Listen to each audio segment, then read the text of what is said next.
warahmatullahi wabarakatuh. Selamat pagi anak-anak. Hari ini kita belajar tema 3, subtema 1, pembelajaran 1. Sebelum Ibu memulai pelajaran, sebaiknya kita membaca doa terlebih dahulu. Membaca doa dimulai.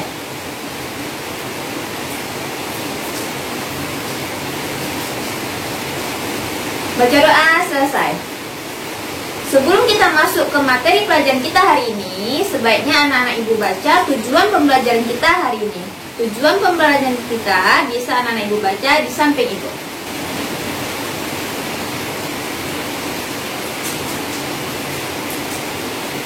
Sudah dibaca anak-anak? Baiklah, materi kita hari ini adalah Pembelajaran 1, subtema 1, penemu yang mengubah dunia. Lihatlah lingkunganmu di malam hari. Cahaya lampu bersinar menerangi jalan, sekolah, dan rumah kita. Listrik telah mengubah wajah dunia. Tahukah kamu siapa tokoh yang berhasil menemukan mesin pembangkit listrik dan bagaimana lampu-lampu di rumah dapat menyala? Tokoh penemu arus listrik adalah Michael Faraday. Faraday lahir pada tahun 1791 di Newington, Inggris.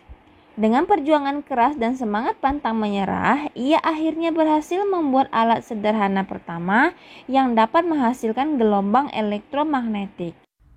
Arus listrik adalah gelombang elektromagnetik, yaitu gelombang yang dapat merambat meski tidak ada media perantara. Arus listrik dihasilkan oleh generator raksasa pada pusat pembangkit listrik. Arus listrik tersebut disalurkan melalui jaringan listrik tegangan tinggi berupa jaringan kabel pada menara-menara tinggi yang menuju ke gardu-gardu penerima di berbagai daerah. Dari gardu-gardu penerima, arus listrik kemudian disalurkan ke rumah penduduk dan berbagai tempat yang memerlukan. Arus listrik yang diterima di rumah kemudian disalurkan melalui rangkaian kabel listrik di dalam rumah. Rangkaian kabel tersebut umumnya berada di atap.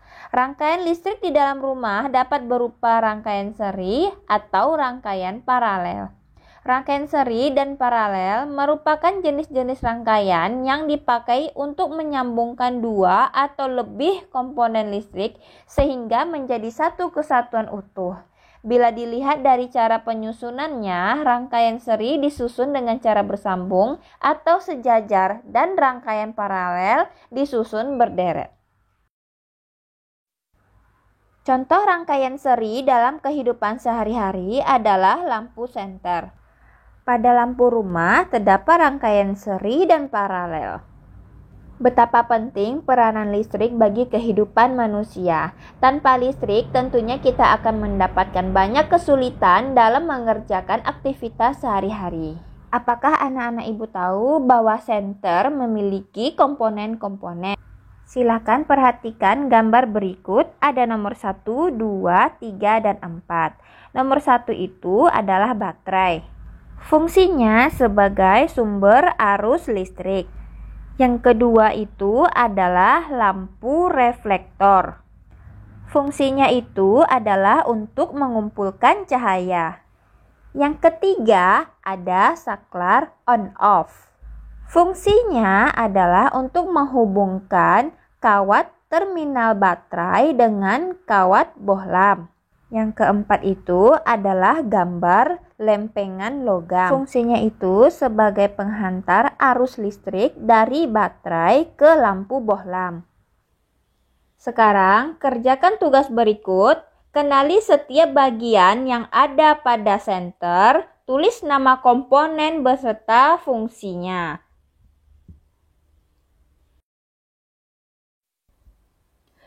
Penemuan listrik dan pengaruhnya terhadap kehidupan manusia.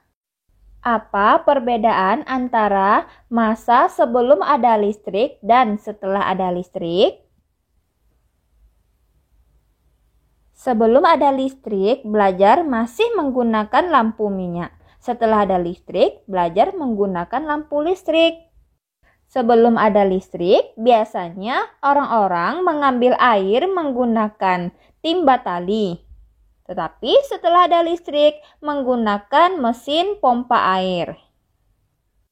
Sebelum ada listrik, biasanya komunikasi itu dilakukan dengan cara tatap muka saja. Tetapi setelah ada listrik, komunikasi bisa saja dilakukan dimanapun kita berada, walaupun dalam keadaan jauh. Sebelum ada listrik, kita menyetrika baju menggunakan arang kayu. Tetapi setelah ada listrik, menyetrika baju menggunakan setrika listrik. Berbicara mengenai setrika, bagaimana kehidupan sosial masyarakat dahulu hingga sekarang yang menggunakan setrika arang dengan menggunakan setrika listrik? Masyarakat dahulu untuk merapikan pakaiannya, ia menggunakan setrika arang. Dengan adanya listrik, bahan baku arang yang digunakan untuk menyetrika sekarang sudah tergantikan. Orang-orang sekarang cenderung menggunakan setrika listrik. Kenapa? Iya, karena menggunakan setrika listrik itu lebih aman, efektif, efisien, dan lebih ekonomis. Sekarang tugasmu tuliskan dalam peta pikiran berikut kehidupan sosial budaya masyarakat ketika sebelum ada listrik dan setelah ada listrik. Jawablah sesuai dengan materi yang telah Ibu sampaikan sebelumnya. Demikianlah pembelajaran kita hari ini. Untuk lebih memahami materi yang telah Ibu sampaikan, silahkan putar-putar terus video yang telah Ibu berikan. Jika tidak mengerti juga, silahkan bertanya kepada kedua orang tua, kakak atau abangnya di rumah. Ibu akhiri, wassalamualaikum warahmatullahi wabarakatuh.